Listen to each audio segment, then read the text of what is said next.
Welcome to Dead Man Talking. Come with me as we step into the deep, dark forest of fear, and let's pray we see sunrise in the morning. Please do like, share and comment. As ever guys, I hope you enjoy the stories. Tonight's show is a compilation of despair, danger and downright crazy encounters.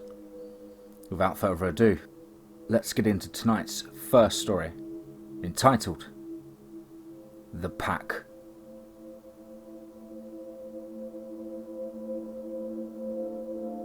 My girlfriend, Ruby, and I had been together for the last year before the dreaded question of visiting her parents reared its head. Although she assured me that her folks were relatively laid back and easygoing, that did little to settle my nerves. This was my first real long-term relationship as such. I had no real experience in meeting with girls' family. When this was combined with an introverted, awkward nature and the stereotypes of a guy meeting their in-laws for the first time, perpetuated by the media in the form of sitcoms, I was far from being optimistic. However, after a series of discussions and coaxing, she was finally able to convince me to visit them later that autumn. Her parents lived in a small rural house a couple of hours' drive outside of Edmonton, Alberta. Turning off the main road, I clutched the steering wheel firmly as the uneven dirt road caused the car to jolt violently. Floating in on the wind through the small crack that we had left open in the window, the earthen smell of pine somewhat calmed my nerves, if only by a little. To the left of us, the tree line began to form, growing even thicker and closer to the road, although never quite reaching across, as though kept at bay by some invisible force. Following the road, we eventually came to a house just opposite the forest, to which my girlfriend informed me belonged to her parents. Nodding, I pulled into the driveway. The house was not large, was certainly a decent size though, seeming even larger given the emptiness that surrounded it. The wooden exterior seemed to blend perfectly with the natural surroundings.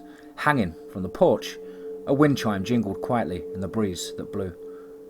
Tentatively, I approached the front door and rapped 3 times on the brass wolf head locker. Several heartbeats passed before I heard a shuffling from inside the door, and a middle-aged woman with red hair answered the door.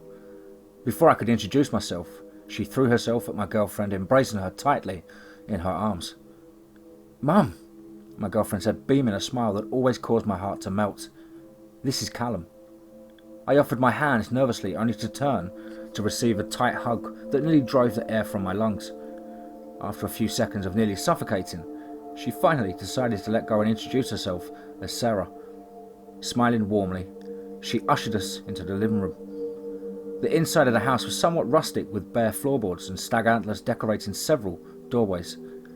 Making our way into the living room, we found her father watching the game.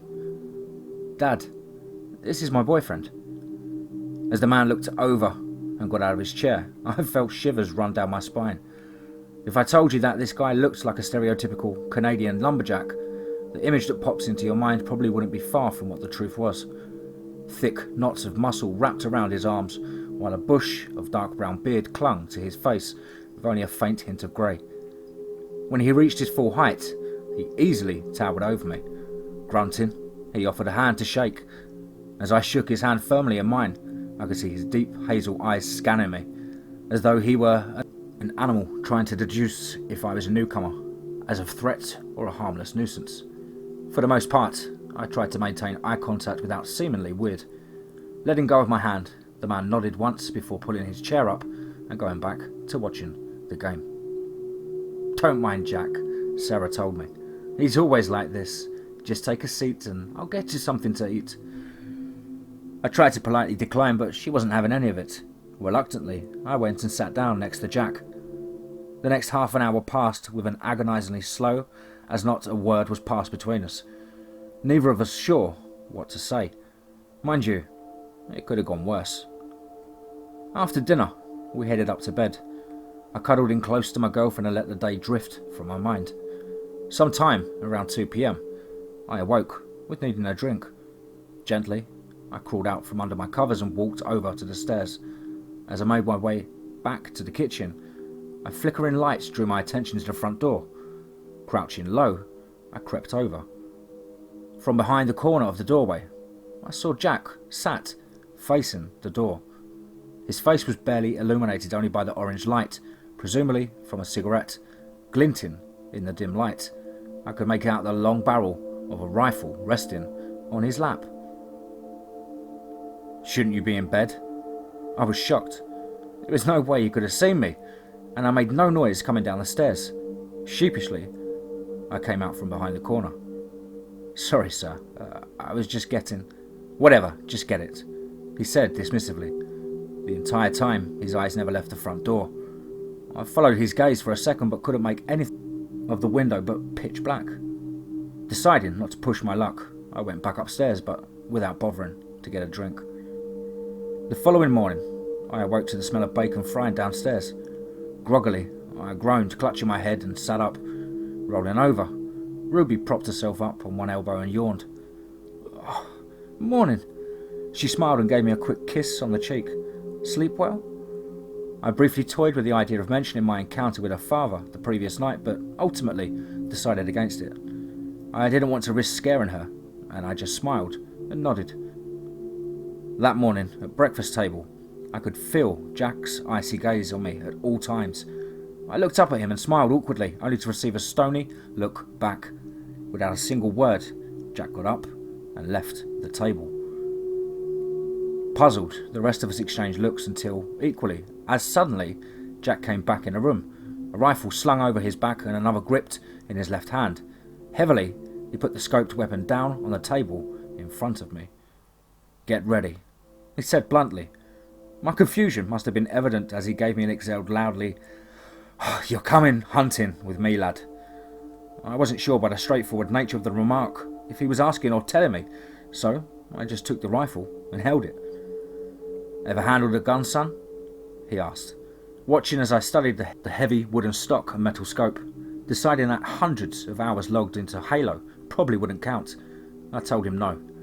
Nodding slowly, he went over how to fire and reload the hunting rifle. Each gun could hold 5 shots in a magazine and, being bolt action, I had to pull back on the firing mechanism after every shot. He then left the kitchen and told me I had 10 minutes to get ready. My girlfriend seemed ecstatic that I had apparently made such an impression on her father that he wanted to spend more time with me. I, on the other hand, was somewhat apprehensive as I put on my coat and walking boots. Walking out of the front step, I found Jack standing looking out towards the forest, his eyes scanning the tree line for something I couldn't quite make out. I cleared my throat, seemingly to bring his attention back to the forefront with a start. He glared at me before shaking his head and muttering, "Come on," under his breath. Crossing the road, we made our way into the pine forest. Thick mud clung to our boots, forcing every step to be heavy and arduous. The needles clawed at my face, and up ahead, Jack seemed to pick his way through the trees with the preternatural skill of a practical huntsman. Barely making a noise as he made his way through the undergrowth, and every so often, we'd hear a noise, a rustling in the distance or the occasional chirp of a bird. Jack would silently motion for me to stop and crouch and stay silent in the undergrowth. As the day wore on, the cold air began to numb my fingers, making the rifle heavy in my hands. And as daylight began to turn to twilight, I began to wonder if I should ask Jack if we could turn back to the warmth of the house. Our breaths came out in wisps of vapour that danced away in the air, and I could feel a chill running up along my back, causing my hairs to stand up on end. The damp wetness had begun to shake its way into my boots, turning my feet white with the cold. All of a sudden, Jack signalled for me to urgently get down. Not seeing anything at first, I opened my mouth to ask if we could turn back when I saw it, striding out from behind the trees. A buck came into view, its antlers forming a magnificent mantle atop its angular skull. Taking a deep breath, I raised the weapon, aiming down the scope. The buck twitched its hind leg slightly as though sensing us nearby. My finger rested on the trigger. Before I could fire, I suddenly felt Jack's weight pushing down on the barrel of the gun. Lowering the weapon, I looked at him and mouthed, "What?" Jack glanced around him, his eyes wider than normal and his movements slow and deliberate. "Listen," he whispered. It unnerved me to see Jack acting so cautious, so I did as I was told. Then I realised. There was no sound whatsoever. The birds had gone silently, and the rustling of the rodents scurrying around the roots of the trees had all but ceased. Only the wind made a noise, and then, even then, it seemed strangely subdued along with the rest of the forest. "They're coming," Jack muttered, clutching his gun tighter so that his knuckles went white. "We need to go now, lad.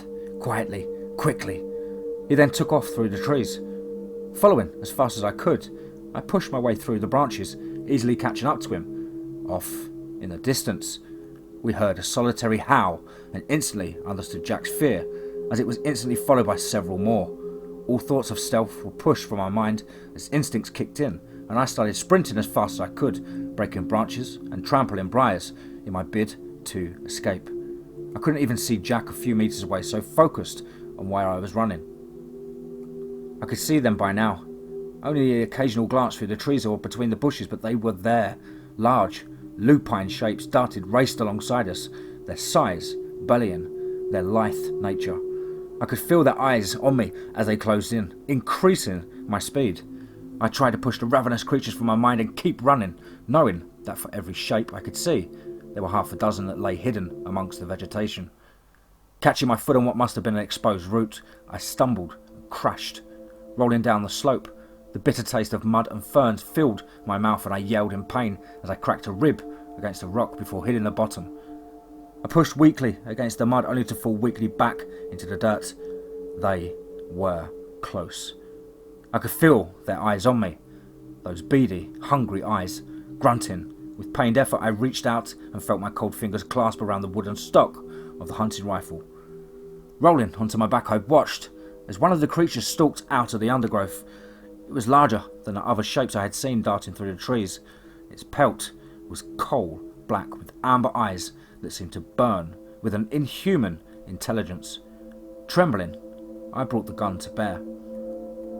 As if understanding the threat, the creature lunged forward, and in a panic I fired wide, missing the beast. Acting on reflex, I interposed the stock of the weapon between me and the wolf. I grunted as I felt the weight of the beast on top of me, snarling in frustration.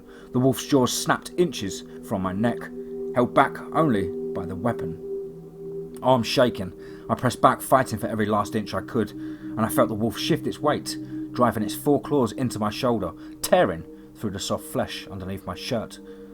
I cried out in pain and bared my teeth as I jerked my head upwards abruptly and was rewarded with a satisfying crunch as hardened bones shattered cartilage. The beast leapt back, whining in pain.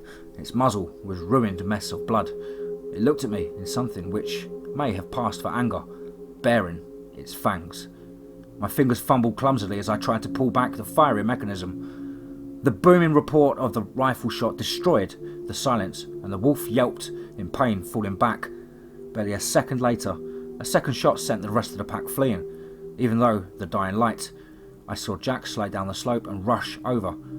I hissed through the clenched teeth as he hefted me to my feet and draped my left arm around his broad shoulders. "We don't have much time," he told me, and started pulling me through the forest. My legs pumped alongside him as we powered through the brush. 2 minutes of silence passed, and I dared to hope that the pack had given up.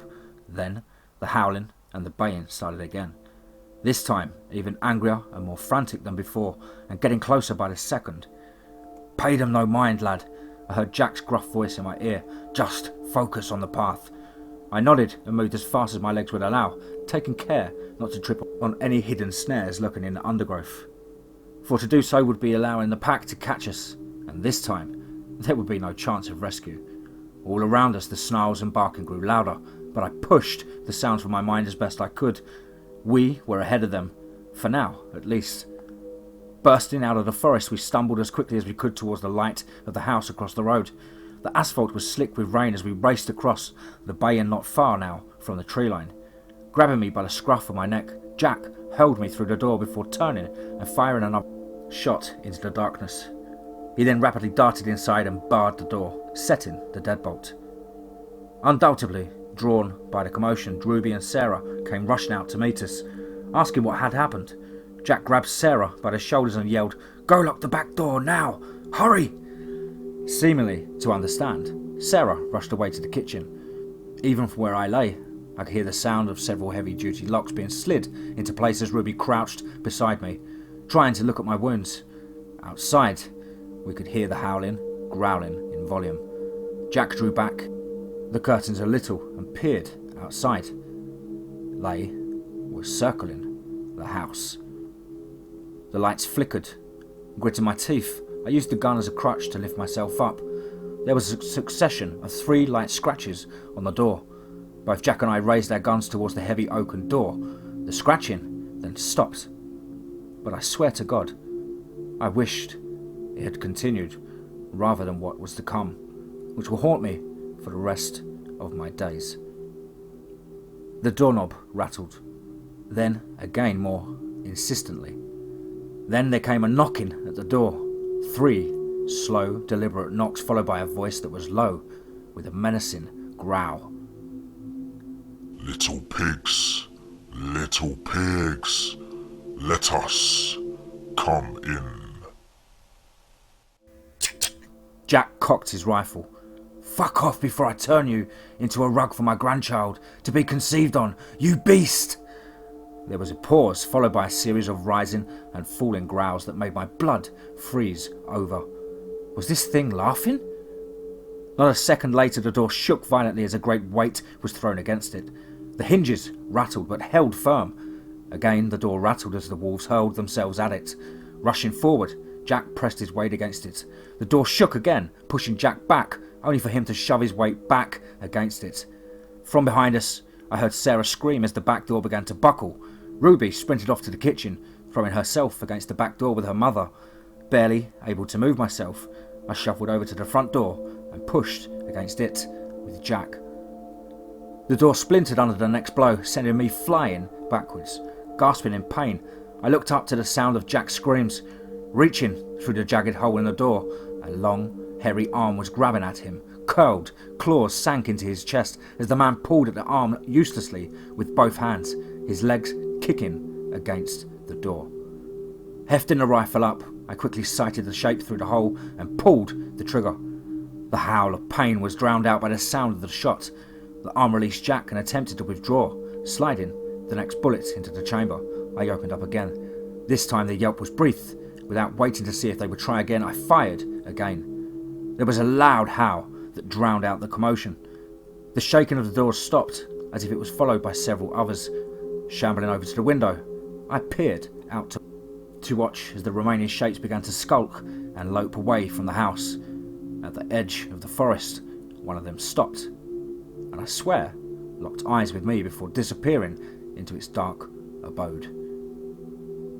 I finally allowed myself to slump back, and as the adrenaline began to wear off, fell into the black void of unconsciousness relatively soon after. I woke up a few days later in hospital. The doctors informed me that I had a broken rib and taken several nasty cuts to my shoulders and abdomen that had needed stitches. This moment was interrupted, however, when Ruby came in and embraced me in her arms so tightly that it was only when I hissed in pain did she let go. Behind her stood Jack and Sarah, the former wearing a cast about his midsection. Apparently, they had informed the doctors that both me and Jack had been attacked whilst hunting, and that we had to leg it back to the house. They reasoned it was as close as they could have gotten to the truth, without sounding mental. It didn't surprise me to learn that since that night, the family had been staying in a hotel and were currently looking to sell the house, before the doctors ushered them away to allow me time to rest and recover. Jack passed me something. As I lay there in bed, I unwrapped the package. It was a note. The note read as such: "You're okay, kid." My eyes then flashed and I felt my stomach sink as I realised what the note was wrapped around. It was a wolf's fang.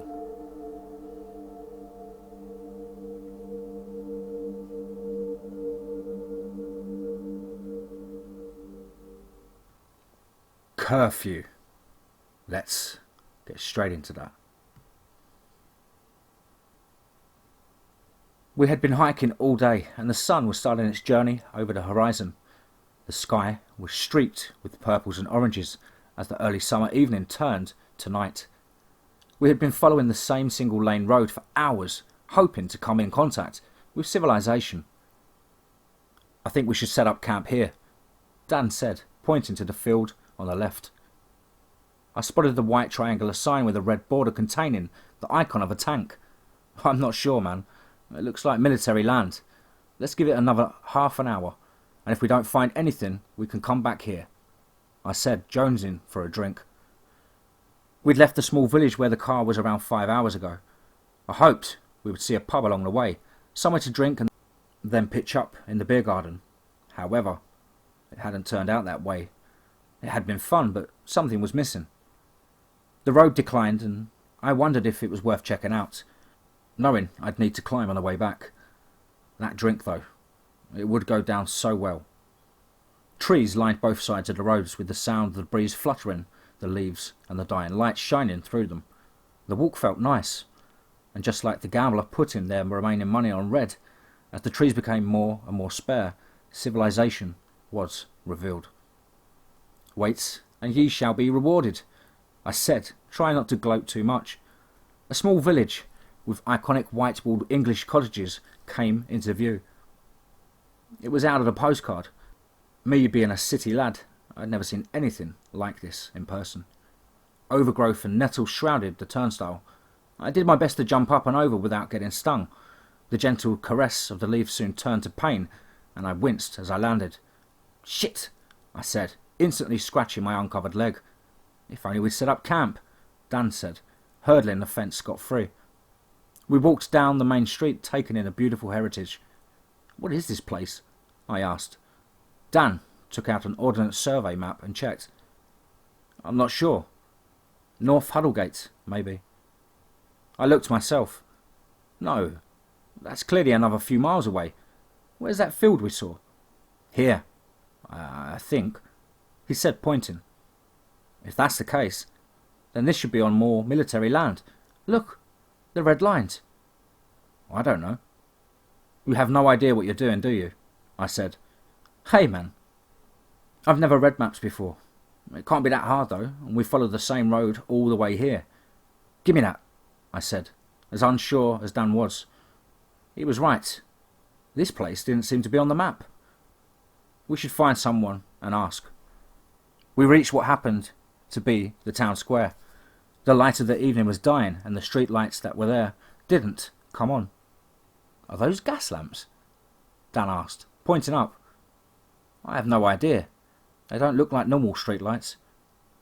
There was a post office, and it was shut, as you'd expect this time of night. A couple of houses, but no lights were on inside. "Knock on one of the doors," Dan suggested. "There's no lights on. If someone was home, then they'd probably be asleep." "At 9:30 p.m. We're out in the country. They're probably old and get to bed early." "Should we turn back then?" "Hang on," I said. "Over there. The King's Arms." The sign written in broken gold serif decorated the wall above the door. "That looks like a pub." "An abandoned pub," Dan replied. "I'm going to try it." I ran up to the door and pulled on the wrought iron handle. "Shit, man. Told you." "What is it with the country folk?" I banged on the door, and there was no reply. "Satisfied now? This is probably a military ghost town." "What do you mean?" I asked.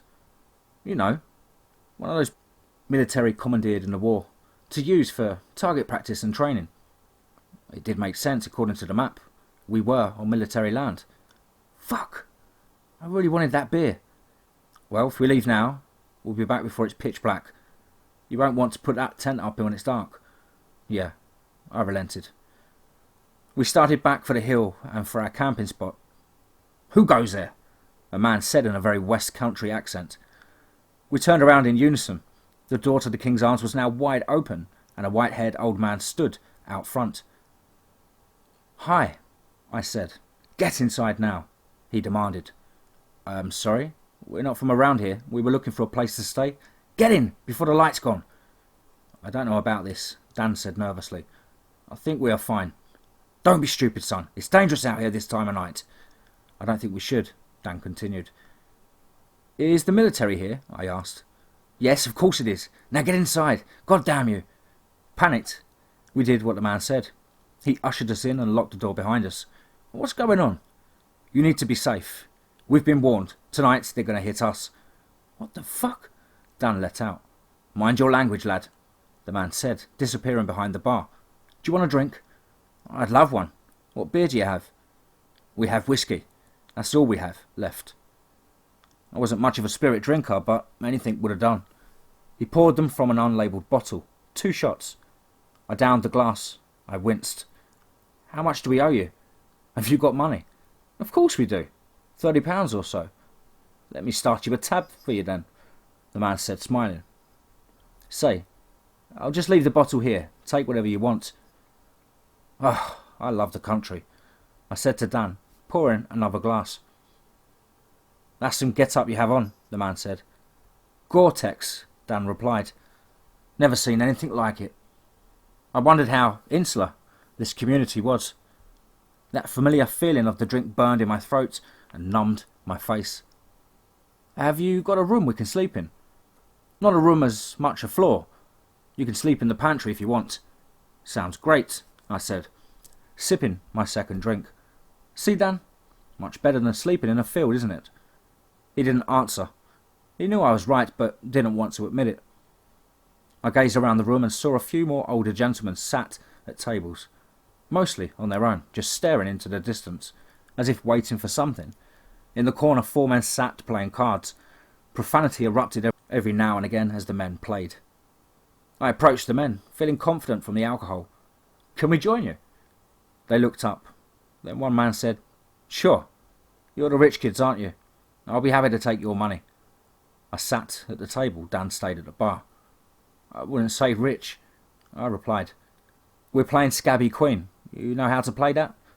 I don't know, I said. The person left with the Queen of Spades loses and has to pay everyone else the charge. You in? It sounded like the old maid. I was familiar with that. Sure, I said, sitting down with the men. Anybody want a drink? I asked, holding the bottle in my hand. Dude, we haven't got that much money, Dan whispered, but I was already on my way to drunk. The men's eyes lit up and I poured. A man dealt and I checked my hand. No Queen of Spades. I glanced at everyone else to see if I could recognise her tell. Over the next few minutes cards were taken, pairs were put on the table and I was left with 2 cards, a pair of 10s. I placed it down and the men cheered. Beginner's luck, one of them said. I swept up my winnings, glancing at the shiny coin before placing it in my pocket. A new round was dealt, and I stared at my cards with purpose. A loud noise caused me to drop my cards and hold my hands to my ears. Everyone to the bunker, the man behind the bar said. What's going on? I asked, in fear. It's time. The men got up and followed the barman out the back. What the hell? I shouted to Dan over what sounded like an air raid siren. It must be the military drill, he said. Told you we should have camped. Everyone out back, the barman said again. It must have been 12 of us that gathered in the kitchen as the barman peered out the back door. Wait, he said. Distant gunfire could be heard from outside. What's going on? I asked. Please, everyone just stay where you are. I began to panic. We're in the middle of a military exercise, Dan shouted. Quiet! The shelter is just past that wall, the barman said, pointing to a corrugated iron structure. Go! He said, waving the older gentleman out. The gunfire was nearer now, and one by one the men fell to the floor, blood puffing out of their shoulders, stomachs and legs. They screamed in agony. The barman slammed the door shut. It's too late. They're too close. Come with me. What's going on? I asked. Follow me. We followed the man out of the kitchen and down a hallway. He pushed a bookcase to reveal a small opening only 2 feet high. Get in there, he said. What the hell is going on? Get in, he demanded. We crawled through the small space and the barman pushing the bookcase back. Fuck! Fuck! Dan shouted, crawling through the hole. Fuck! I bet this place is supposed to be unoccupied. I bet these guys are just squatters. I'm so sorry. I said, falling to the floor. The room was dark, except for the light that came from an open window high up on the wall, which let the cool night air in. "Can you see anything?" Dan asked. "It's too high," I said. "Let me help you up." Dan cupped his hands together and I stepped on. He thrusted me up and I could barely see out. I ducked as banging rained down at the front door. "Raus!" a man demanded from outside. "Offen die Tür!" he continued. "What the fuck is that? Is that German?" I asked Dan. "I have no idea." "Brechen Sie jetzt!" the man shouted. We heard a loud sound of wooden breaking, then the heavy footsteps of many people. "Whoever they are, they're in here," Dan said, his eyes welling up. "We're going to be okay," I said. "Just be quiet." The footsteps echoed around the place, covering every inch. Above us they thumped, looking for the people who weren't there. Through the door I heard, "Where is everyone?" Someone in a German accent demanded. "Outside, they're dead." "Prüfen?" the man said in a muffled tone. Footsteps rang out into the distance before returning. "Where are the two boys?" "They ran off," the barman said. "Don't lie to me, old man." And then a gunshot. I hugged Dan. We stayed huddled in the corner of the dark room, now pitch black as the sun had set. "I don't understand what's going on," he said. "Shh," I responded, as scared as him.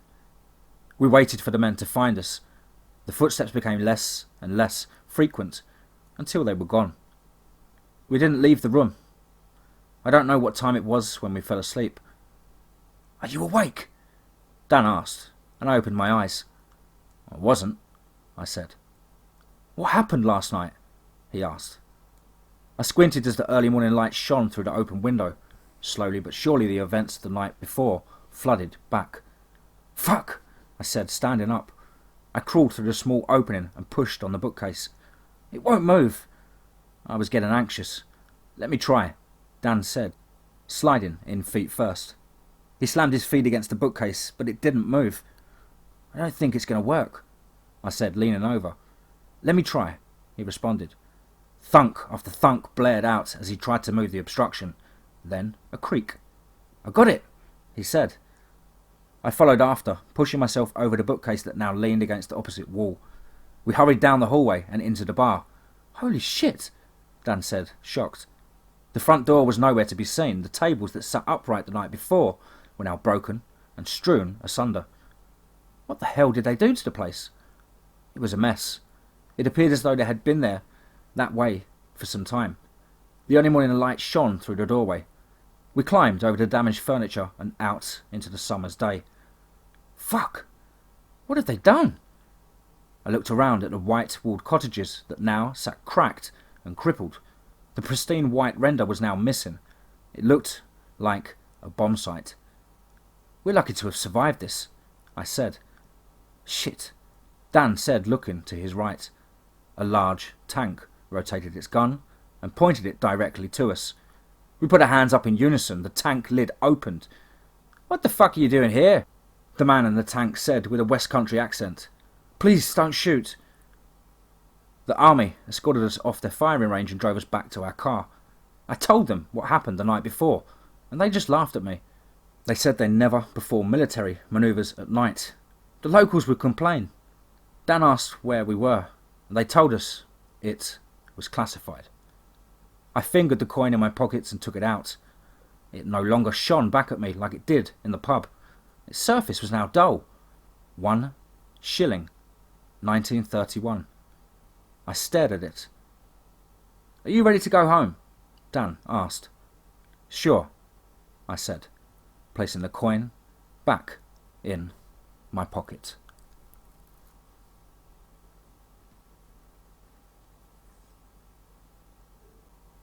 Little Park by the Bayou. Let's get straight into that. If you are ever in Houston, Texas, there was a small park off Ella inside the 610 loop. You can't see it from the street. You have to turn down the 23rd Street, which is really only a half street really. At the end of the 23rd Street, you'll find a couple of older houses. some new condos, and a small little park called Little Thicket Park. If you Google it, you'll find it. A very nice park to spend the day at. It's out of the way, not very crowded, and the city has spent money to make it look safe and nice. I say it looks safe and nice. Now, most people who have lived there in the area long before it became gentrified will tell you to never stay there after the sun goes down. Trust me, I know it sounds cliche, but I tell you, some places are just evil. Some places people shouldn't build homes on or near, and the Bayou near Little Thicket Park is one. I'm not one to believe in orbs, shadow people, black-eyed children or crap like that, but one night, about 2 years ago, after a few drinks and not much to do on a Saturday night, and we'll never go to that park again. Like I said, after a few drinks and being bored, my friend Robert and I decided to go check it and see what all the fuss was about. This was in late December, and Houston had actually gotten cold, which is rare. So we headed there about 11. We had parked my car down the block, since you're really not supposed to be in a park after 9. Since it had been cold, we weren't really worried about night critters bothering us. I was more worried about snakes than anything else. I mean, really, moving on the ground without the use of legs? That's weird, man. We head down to the park with a couple of flashlights in hand and look around. Like most places, during the day, they are sweet and harmless looking, but at night they take on a sinister tone, and the park sure did. As we walked around the park waiting for really anything to happen, of course nothing had, and Robert's bitching about being cold, we started to head back to the car. Then, we noticed a small trail just towards the back of the park. It looked like it was a jogging trail, so I suggested that we follow it a ways just to see what was up. See what's what. It was just that, a jogging trail, but just off to the left it was a smaller trail that looked like it led to the bayou. I believe in what I see, so scary stories to me are just that, stories. And we head down the trail and see if we can actually get to the bayou, because it wasn't a far walk, plus, what the hell? You ever watch a horror movie and think, what a bunch of idiots for going into the creepy woods? I would never do that. Well, I have, and I wish I had followed my own advice. The trail was a bit windy, but not too hard to walk down. We get to the bayou, and I decided to snap a picture to show our friends we made it and nothing happened. Then I heard Robert say, "It's time to go." And I turned to him and say, "Yeah, it's cold, let's head back to the car." Well, he is staring at me wide-eyed and blank-faced. I asked what the hell is his problem. He says, "Man, I didn't say that." And now, I think he's just trying to mess with me, but then, on the other side of the bayou, we hear laughter, but not the kind of laugh that makes you want to laugh. I'm talking about the kind that makes you want to piss yourself. Well, not to be a bitch, I yell out, "Hey, show yourself!" And what I got back was, "We already did." But it was in a deep, almost hateful tone, and it sounded old. I'll stand my ground, but I also know when it's time to get the hell out of Dodge. We took about 10 minutes walk from our car to the bayou. It took us a hell of a lot less than that to get back. As we were running towards, I had my keys out already in hand and pressed the door unlock button the whole damn way, because there was no way I was going to be fumbling with the lock like you see in the movies. We head down the 23rd fast as hell, got onto Ella, and made a hard left without seeing if there was a car coming. The whole way to Robert's apartment, not one word was spoken. When I got to my place, I remembered the picture I took of the bayou. I looked at my phone for a solid minute, deciding if I really want to see if I got a picture of anything other than the bayou. I did. You know when you take a picture of your dog or cat, and the flash reflects in their eyes? Well, that is what I saw in the picture, but those sure as hell weren't dogs or cats' eyes that I saw. Unless anyone knows of a cat or dog 6 foot tall. In the picture were 4 sets of eyes just past the tree line where the flash wasn't bright enough to get the full detail. So, all I could see was the eye reflection and the outline of a human, except for one. There was a face that was half hidden behind a tree on the other side of the bayou, and what was showing had a long, dark hair covering most of it. But not that smile. That horrible, horrible smile that was damn too wide to be human, but I don't know of any animal that can smile like a person. Like I said, I believe in what I see, and there is something in the bayou by Little Thicket Park.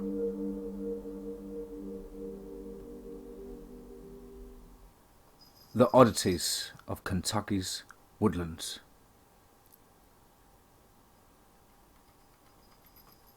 Welp, if you've ever read any of my stories, or even my name, you'll realise that I am living in Kentucky. No hillbilly jokes, please. It's bad enough that I have seen them daily. I don't need to read them as well. But I'll venture to guess that you would like to hear about some of my strange things that happen around here.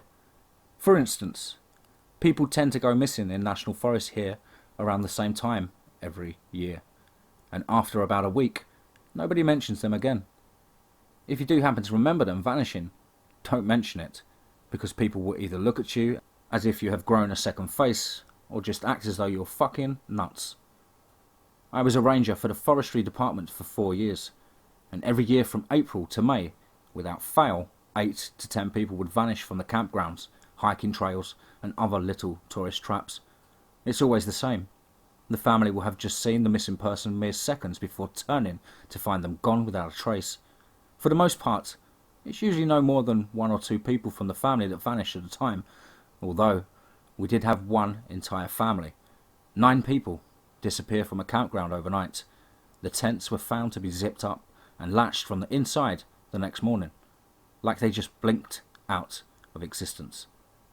We looked for them for a week straight, every day from sunup till midnight. I don't mean that 2 or 3 of us went looking. I mean teams of 20 or 30 in a small area. We combed the woods and the surrounding areas. Bloodhounds couldn't catch a smell. Helicopters couldn't catch a heat sign. Nothing.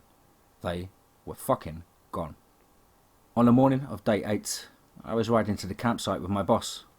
We pulled into the parking area and found the family. All 9 of them laid out like they had just taken a nap, on the dew-soaked grass. The kids were still alive. The adults weren't so lucky. Or perhaps the adults were the lucky ones. The kids still haven't spoken a single word. Their teeth had been removed, though there were no tool marks, no stitches, nothing. The kids had also suffered severe trauma to their eardrums, rendering them forever deaf. The adults were missing random organs and bones. Again, no incisions were visible. Shit. Next subject. The fact that there is something that lives in the woods in Wolfe County. Some locals say it's a bear, but it's not. It does walk on all 4s sometimes, but normally walks bipedal. It is known to kill and eat calves, pigs, sheep, chickens, and even dogs. I'd never seen it personally, but something killed 2 of my bull calves and ate their throats. Nothing else, just the throats. I bought another calf and a game camera with night vision to try and catch whatever it was, but it hasn't shown up again. The locals that refuse to believe it was a bear call it the Hillbilly Beast. Suiting name, I guess. The same county has a legend of a lady in white that's supposedly looking for her husband or lover, or some such shit. I don't know what the crazy undead bitch is after, but I have seen her, and she will fuck up your shit. If I hadn't been able to get my quad started, she would have killed me. I had been out planting my special Japanese tomatoes, a night to limit the chances I'd been seen. I had just finished planting them when the warm night air took a heavy chill, and the frogs and crickets and birds hushed. I noticed the sudden shift in mood, and looked around. When I turned around, I found myself face to face, or for lack of better words, with something I will never be able to forget. It was a face, but not of any live person. Her skin was pale and bluish, with hair a deep dead black colour, all matted and knotted together. Her eyes white with death hue, and a smell that poured off her was the stench of hot fucking death. Her jaw fell open with a disgusting splotch, and she screamed this ear-splitting, bone-rattling noise. Couldn't be reproduced by any human. I turned to run as she reached one of her bony hands out and grabbed my shoulder. For a brief second, I looked at her hand. I noticed the skin was falling from the bones and her nails were already gone. I don't know how or how much time it took, but I made it to my quad and managed to get it started. I couldn't make myself look back as I accelerated away from the undead bitch that had been chasing me. Then, there's the fucked up little rock crevice that has just sprung to existence. Like one day, it was part of my soybean field. The next day, it was just a rock-lined valley about 6 feet wide, 15 feet long and too deep to see the bottom. There's always a cold breeze coming from the dark, dank depths of the rock formation I've nicknamed the Field Cunt for its shape and what it strongly resembles. The bean around the rocks have all died. There is a matter of the thick yellow vines growing out of the pit. The yellow vines have pink leaves and purple thorns about 2 inches long and dripping with a clear thick syrup. I've never tried to touch the vines, but I do know they're poisonous. I've had to shove 3 deer carcasses into the Field Cunt. They were all found dead, with a mouth full of yellow vine and pink leaves. I've called the college and even sent pictures, but I guess thus hell plant isn't worth their time. I've got some more detailed encounters, and I will try to post more later, but right now there's a soft green light coming from the field. It kind of looks like the Northern Lights, but that's just fucking crazy, right?